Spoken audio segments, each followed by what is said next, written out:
Le dernier message de Carl Jung sur les empathes brisera tout ce en quoi vous croyez à propos de votre compassion. L'empathie, Jung découvert, c'est juste l'enfant qui était ne jamais être égoïste. Seul a besoin impérieux de réparer tout le monde, de absorber leur douleur, disparaître soi-même pour les autres. Ce n'est pas un don spirituel, c'est une programmation de survie d'une enfance où tes besoins étaient aussi beaucoup, tes sentiments sont trop forts, ton tresse existence conditionnée au service des autres. Mais voici ce qui fait la perspicacité de Jung révolutionnaire. Il ne voyait pas les empathes comme brisés. Il les voyait à mi-chemin, qu'il a appelé l'individuation, la voyage psychologique vers la plénitude. Vous le savez déjà au fond de vous. J'ai toujours senti que ton empathie venait avec un coup que vous ne pourriez pas nommer. Jung a écrit « Le privilège d'une vie est pour devenir qui vous êtes vraiment ». Mais j'ai toujours senti que qui tu es vraiment n'a jamais été autorisé à exister, que votre moi authentique a été sacrifié pour garder l'autre à l'aise. À la fin de cette voyage, vous comprendrez pourquoi votre sensibilité est à la fois un don et un fardeau. Vous reconnaîtrez les schémas psychologiques qui ont transformé votre empathie naturelle en une survie stratégie. Et surtout, vous découvrez le chemin de Jung vers ce que j'appelle l'égoïsme sacré, les limites saines qui transforment l'empathie de la compulsion à la conscience-choix.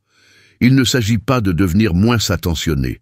Il s'agit de reconquérir le droit de prendre soin de soi avec la même intensité dont vous avez toujours tenu compte d'autres. Jung a compris quelque chose que la plupart des gens ne comprennent pas, l'empathie-développement.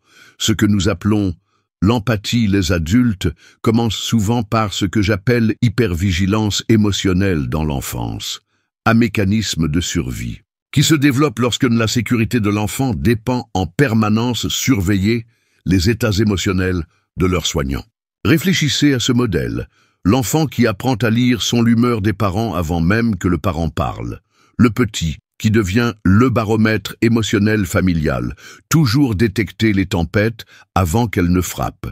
L'enfant qui apprend que ses propres besoins créent en tension, mais anticiper les besoins des autres crée la sécurité. Jung appelait cela adaptation prématurée de l'ego. Quand les enfants développaient des capacités psychologiques sophistiquées compétences, et non d'un développement sain, mais par nécessité, votre système nerveux est devenu un sismographe du danger, à l'écouter à chaque tremblement émotionnel dans votre environnement. Ce n'est pas conscient apprentissage, c'est un câblage adaptatif. Votre cerveau s'est littéralement recablé pour survie dans un environnement émotionnellement imprévisible environnement. Vous avez développé ce que Jung appelait antenne psychologique, une capacité extraordinaire à ressentir ce qui d'autres ressentent et ont besoin de quelque chose. Mais voici ce que Jung a découvert, que cela change tout. Cette adaptation de survie s'accompagnait d'un coup terrible. La suppression de ce qu'il a appelé votre égoïsme authentique, le narcissisme sain que chaque enfant doit développer un fort sentiment d'identité. Jung a écrit « L'individu en bonne santé est capable de s'aimer autant qu'il aime d'autres. Mais le futur empathe a appris la leçon inverse. Aimez davantage les autres que vous-même parce que vos besoins sont dangereux. Si vous appreniez à lire Le Chambre avant que tu puisses lire des livres, commentaires ci-dessous. J'étais la famille détective émotionnelle. Cela crée ce que j'appelle l'empathie paradoxe. La sensibilité même qui fait vous être si à l'écoute des autres devient le barrière qui vous empêche de savoir vous-même. Vous êtes devenu un expert en le monde intérieur de chacun, tandis que rester étranger à soi-même. Jung comprit que ce modèle, tandis que adaptatif dans l'enfance, devient autodestructeur à l'âge adulte. L'enfant qui n'avait pas le droit d'être égoïste grandit dans l'adulte qui ne peut pas défendre eux-mêmes, fixe des limites, ou même identifier leurs propres besoins. Jung a fait une découverte surprenante sur ce qui se trouve caché dans l'inconscient des personnes atteintes modèles, empathiques. Dans l'ombre, le rejeté des parties de la psyché, il a trouvé pas l'obscurité, mais ce que j'appelle l'interdit, l'égoïsme, l'autodéfense naturelle qui a été jugé inacceptable dans sa enfance. La plupart des empathes possèdent d'énormes culpabilités à propos de leur ombre parce qu'elle contient tout ce qu'on leur a appris faux. Colère, limite, dire non, se mettre en premier, avoir des besoins exigeant le respect. Jung appelait cela formation de l'ombre par la morale conditionnement. Mais voici le conditionnement de Jung, vision révolutionnaire. Ces égoïstes, les impulsions ne sont pas pathologiques. Ce sont les pièces manquantes d'un système complet personnalité. L'empathe, qui n'a jamais appris à être en bonne santé l'égoïsme, devient ce que Jung a appelé un guérisseur blessé. Quelqu'un qui donne dès le vide plutôt que le plein. Jung observait que les empathes inconsciemment, ils en veulent à leur propre compassion. Ils donnent et donnent, mais en dessous, il y a de la rage, il y a l'épuisement. Il y a une part d'eux qui veut arrêter de s'en soucier, s'éloigner, se choisir, eux-mêmes pour une fois. Ce n'est pas parce que ce sont de mauvaises personnes, c'est parce que le principe de compensation de Jung est à travail. La psyché essaie de trouver un équilibre, le développement unilatéral, en poussant les qualités rejetées dans la conscience. Pensez à ce que Jung appelait l'inantroya, la tendance des choses à se transformer en leur contraire lorsqu'ils sont poussés à l'extrême. La personne qui donne sans fin finit par devenir rancunier. Celui qui ne dit jamais non finit par exploser. L'empathe qui refuse, son ombre devient amère. Jung a compris quelle intégration de l'ombre ne concerne pas devenir égoïste. Il s'agit de se réapproprier le droit d'exister en tant qu'être humain, à part entier être. L'ombre de l'empathe contient leur égoïsme sacré, le saint-force de l'ego, qui permet l'authenticité relation. Si vous vous êtes déjà senti coupable de vouloir pour vous mettre en premier, commentez. Mon laisse besoin semblent égoïstes, mais ils ne le sont pas faux. Jung a écrit, on ne devient pas éclairé en imaginant des figures de lumière, mais en rendant l'obscurité conscient. Pour les empathes, l'obscurité n'est pas de la cruauté ou du narcissisme. C'est l'acte simple et radical de croire qu'ils comptent autant que tout le monde. Jung identifiait une crise spécifique qui les empathes sont confrontés dans leur vie psychologique développement. Il l'a appelé l'impératif d'individuation. Le moment quand la psyché exige que vous deveniez qui vous êtes réellement, pas qui vous apprenez pour survivre. Cette crise est souvent se manifeste comme ce que j'appelle empathique l'épuisement professionnel. Pas seulement la fatigue, mais un profond épuisement de l'âme qui vient de la vie de manière inauthentique pendant des années. Jung comprit cela comme la rébellion de la psyché contre l'abandon de soi continu. Les symptômes documentés par Jung sont indubitables. On ne peut plus faire semblant de s'en soucier. Les motivations ne fonctionnent pas. Les gens, le problème, semble lourd au lieu d'insignificatif. Vous commencez à en vouloir à la chose qui vous définissait autrefois, votre volonté d'aider les autres. Jung a vu ce n'est pas un échec, mais émergence psychologique. Votre authenticité, le moi, essaie de naître, mais il nécessite de démanteler le faux soi qui a été construit autour du service aux autres. C'est tout le concept de transcendance de Jung fonction devient crucial.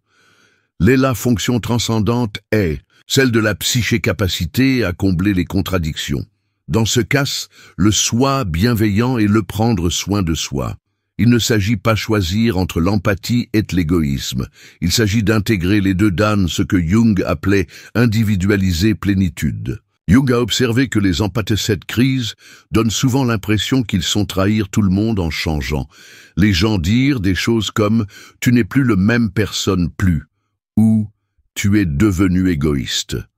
Jung a compris cela comme résistance du collectif à l'individuel développement. Mais voici ce que Jung découvert. Ce processus, les gens qui vous aiment vraiment vous soutiendront votre individuation, ceux qui y résistaient en bénéficiaient de ton abandon de soi.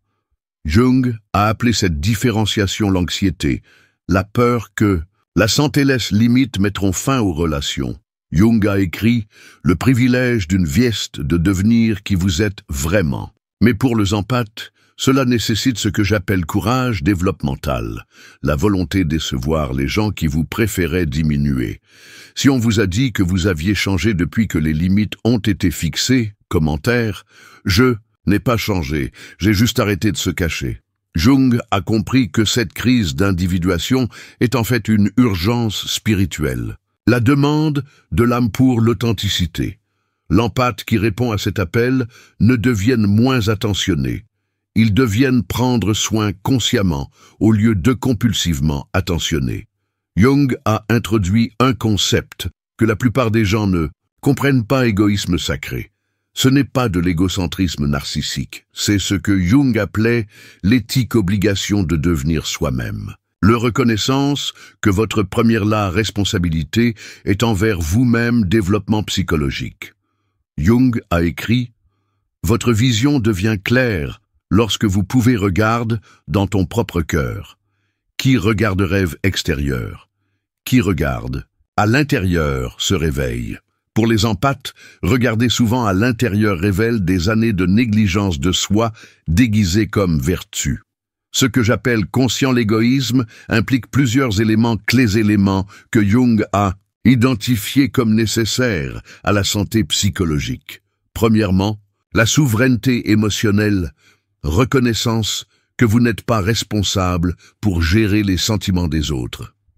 Jung a compris que prendre responsabilité des émotions des autres empêche, en fait, leur développement psychologique croissance. Deuxièmement, la conscience des limites, la capacité de sentir où vous vous arrêtez et d'autres commencent.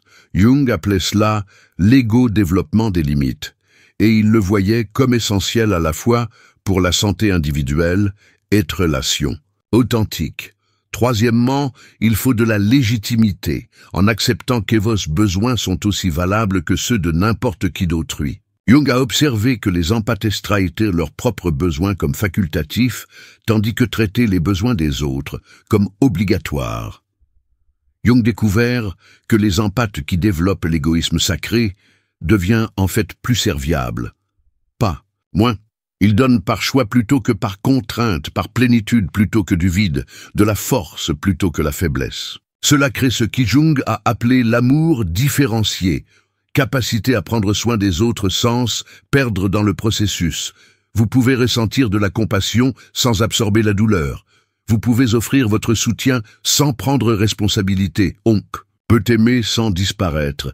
Jung a compris que la forme la plus élevée dès service provient de personnes qui ont fait leur propre travail psychologique. La personne qui a récupéré son égoïsme sacré offre au monde leur présence authentique, plutôt que leur performance en matière de location de personnes. Si vous avez appris que prendre soin de vous-même fait de vous un meilleur assistant, les autres commentent « Je donne par débordement, pas le vide ». Jung a écrit « Le plus la chose terrifiante est de s'accepter soi-même complètement. Pour les empathes, cela inclut accepter les parties d'eux-mêmes, qui veulent de la reconnaissance, du repos, de la réciprocité et de respect. Tout ce qu'on leur a appris était égoïste de vouloir. » Jung a fait une observation profonde de ce qui se passe aux relations empathes lorsqu'elles commencent, pratiquant l'égoïsme sacré. Il a appelé il s'agit d'un recalibrage relationnel. Le processus par lequel les relations approfondirent par l'authenticité mutuelle ou fin parce qu'ils étaient basés sur l'abandon de soi de l'empathe. Les empathes qui commencent à fixer des limites découvrent souvent quelque chose de choquant. Beaucoup de leurs relations ont été construites sur ce que Jung appelait projectif identification. Les gens ne les percevaient pas comme individus. Ils étaient en relation avec eux comme fonction. Le gardien, l'auditeur, le solutionneur de problèmes. Jung observait que lorsque les empathes arrêtent de jouer ce rôle fonctionnel, certaines personnes expérimentaient ce que j'appelle l'offre-retrait. Ils se mettent en colère, manipulateurs ou accusateurs parce que leurs besoins émotionnels ne sont plus étant automatiquement satisfaits. Mais Jung a également documenté quelque chose de magnifique. Les relations qui survivent à Selala transformation devient ce qu'il appelle rencontre authentique. Au lieu d'une personne qui donne et une qui reçoit, toutes deux individus se rencontrent sur un pied d'égalité, chacun responsable de leurs propres émotions bien-être. Jung a écrit « La rencontre de deux personnalités sont comme le contact de deux substances chimiques. S'il y a des réactions, les deux sont transformés.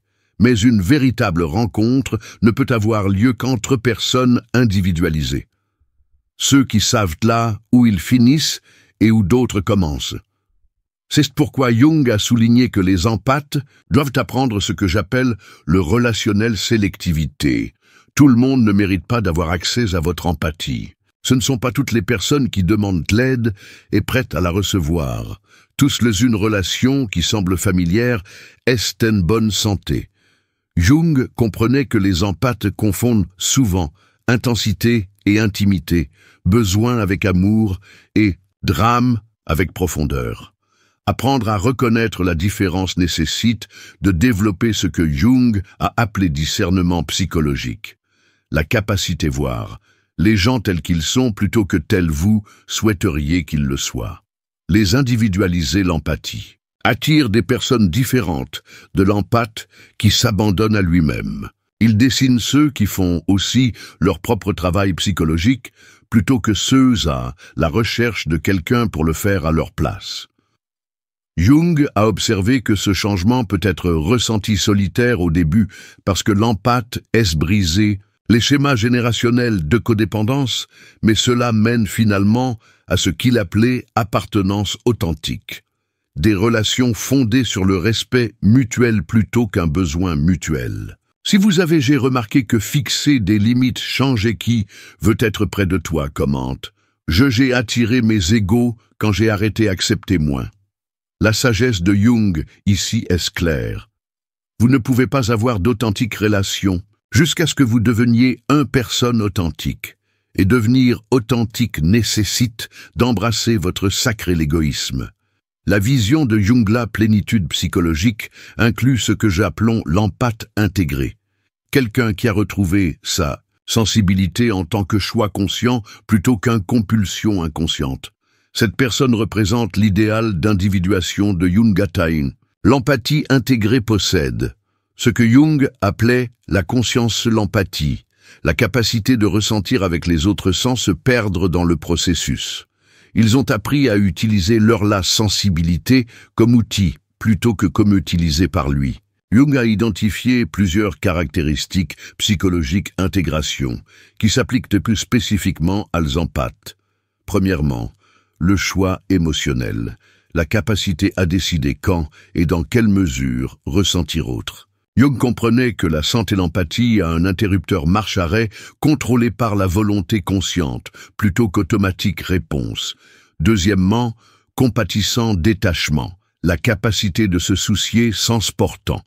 Jung a observé que la plupart les gens serviables maintiennent ce qu'il appelle distance aimante, assez proche pour aider, suffisamment loin pour garder une perspective.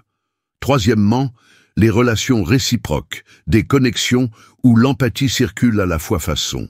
Jung a noté que les empathes intégrés attiraient naturellement des personnes qui peuvent également donner, créant ce qu'il appelait mutuelle individuation. Jung a écrit « Le privilège d'une vie qu'est devenir qui vous êtes vraiment ». L'empathe intégré a réussi cela en apprenant que leur vrai moi comprend à la fois leur capacité à compassion et leur droit à l'autopréservation. Cette intégration crée ce que Jung appelait sécurité acquise, une profonde stabilité qui ne dépend pas des autres approbations ou états émotionnels. L'empathe intégré peut être témoin des autres la douleur sans l'absorber. Offrir du soutien sans prendre de responsabilité et d'amour sans se perdre. Jung a compris que ce niveau de l'intégration sert le bien collectif. Modèle d'empathie intégrée sans limite, relations authentiques et compassion consciente. Il montre aux autres qu'il est possible d'être sensible sans être autodestructeur.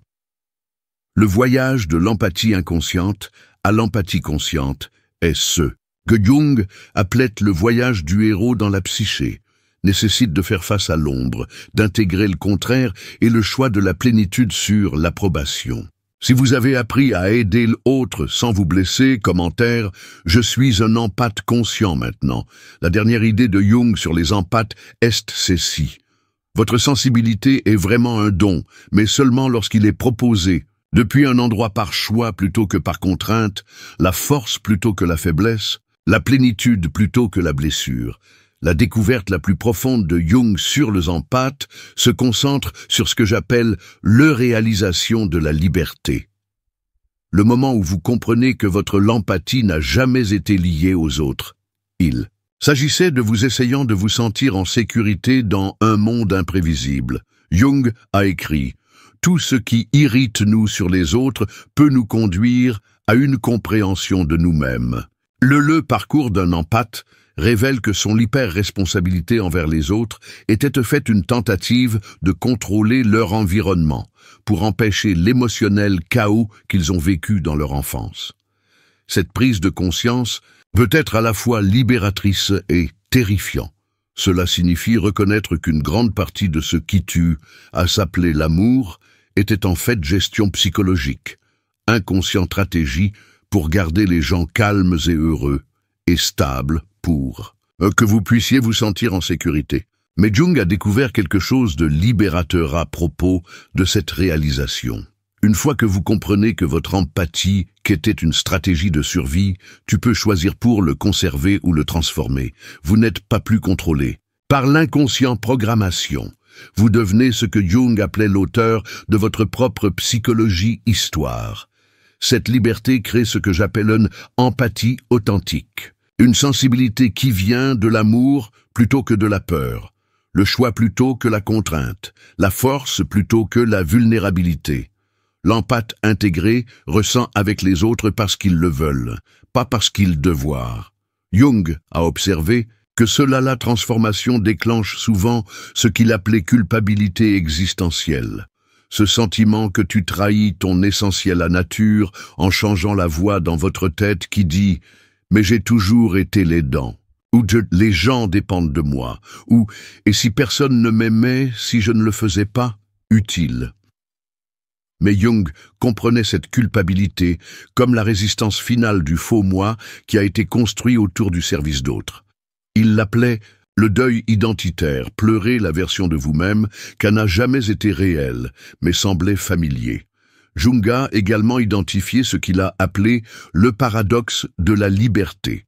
La découverte que avoir, le choix d'aider, rend l'aide possible plus significatif, pas moins. Lorsque l'empathie devient volontaire plutôt que compulsif, il se transforme de fardeau en cadeau. La vérité révélée par Jung est la suivante. Tu n'as jamais été censé être un émotif gardien du monde. Tu étais destiné à être un individu conscient qui choisit quand et comment offrir vos cadeaux. Votre empathie était censée être un super pouvoir, pas un fardeau. Jung a écrit « Le plus la chose terrifiante est de s'accepter soi-même complètement. Pour les empathes, cela inclut acceptant qu'ils ont le droit de exister sans prouver constamment leur valeur par le service aux autres. Ceci, l'acceptation, crée ce que Jung a appelé souveraineté psychologique, le reconnaissance que vous êtes, l'ultime autorité sur votre propre expérience. Personne d'autre ne peut vous dire ce que vous devriez faire, ressentir, ce que vous devriez donner ou qui vous devrez l'être. Jung a observé que les empathés qui parviennent à cette souveraineté vont souvent à travers ce qu'il a appelé le reparentage phase. Apprendre à se donner l'acceptation inconditionnelle qu'ils n'ont jamais reçue dans leur enfance. Ils apprennent à se parler avec gentillesse pour prioriser leurs propres besoins et célébrer leurs propres réalisations. Cette rééducation interne est cruciale parce que Jung a compris que vous ne pouvez pas donner du vide indéfiniment. L'empathe, qui apprend à nourrir eux-mêmes, deviennent capables d'authentique l'éducation des autres. Jung a également noté que la souveraineté psychologique souvent implique de faire le deuil de la vie non vécue, en deuil de tous les rêves, objectifs et des expériences que vous avez sacrifiés pour conserver l'autre à l'aise. vous pourriez vous rendre compte, vous avez choisi des carrières, des relations et de parcours de vie basés sur les besoins des autres, plutôt que ce que vous vouliez. Mais Jung a vu ce chagrin comme nécessaire et apaisant. C'est la façon dont la psyché honore ce qui a été perdu, en faisant de la place pour ce qui veut émerger. L'empathe qui réussit cette souveraineté découvre quelque chose de remarquable. Leur capacité à être authentique, la compassion, augmente réellement. Lorsque tu ne te saignes plus à blanc pour d'autres, vous avez plus à donner d'un lieu d'abondance. Jung a observé que les empathes libres deviennent des guérisseurs conscients, les personnes qui aident les autres, dans leur intégralité, plutôt que des blessures. Ils nient, faut aider les gens à se sentir utiles. Ils n'ont plus besoin d'être nécessaires. Ceci crée ce que Jung appelle l'amour libéré, une affection sans condition ci-joint, une aide qui ne crée pas dépendance, présence qui ne exigeait la réciprocité. Le dernier message de Jung sur les empathes est clair. Votre voyage ne consiste pas à devenir moins sensible, il s'agit de devenir consciemment sensible. C'est à propos de la récupération de votre empathie comme un don. Vous choisissez de donner plutôt qu'une dette, vous êtes obligé de payer. Mais Jung aussi a mis en garde contre ce qu'il a appelé le tentation d'intégration, envie de partir retour aux anciens schémas face aux autres, sont mal à l'aise avec votre nouveau limite. Il comprenait que la croissance nécessite de rester attaché à votre vérité même lorsque d'autres vous poussent à revenir à votre ancien moi. Jung a écrit « Le laid privilège d'une vie est de devenir qui tu l'es vraiment ». Pour les empathes, cela signifie reconnaître qui vous êtes vraiment inclus, à la fois votre capacité à la compassion et votre droit d'exister pleinement, complètement, sans excuse. Si vous avez réalisé que votre empathie est un choix, pas une obligation, un commentaire, je choisis quand de s'en soucier et cela le rend plus puissant. Jung a compris que l'intégration, l'empathie, devient un phare pour les autres, pas par le sacrifice de soi, mais par réalisation de soi.